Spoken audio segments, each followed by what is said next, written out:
আপনি ডিপ্রেশন মানে বুঝেন? হতাশা মানে বুঝেন? এই যে আমাদের নবী মুহাম্মদুর রাসূলুল্লাহ সাল্লাল্লাহু আলাইহি সাল্লাম জন্মের আগে পিতাকে হারিয়েছে এবং ৬ বছর বয়সে ওনার মাকেও হারিয়েছে। ওনাকে কাফেররা গালি দিত পিতৃ পরিচয়হীন হিসেবে। উনি একটা সময় হারতেছিলেন এবং একজনের বাবাকে ডেকেছিলেন তার সন্তানকে আদর করতে।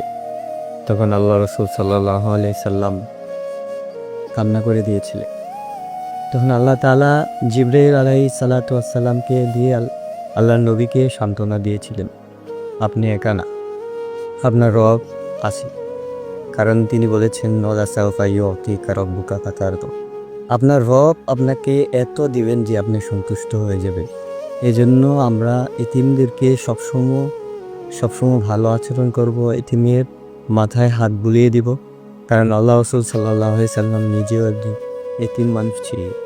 এজন্য তিনি মহামানব, বিশ্বের মধ্যে তিনি মহামানব এবং তিনার চেয়ে সত্যবান ব্যক্তি আর কেউ নেই।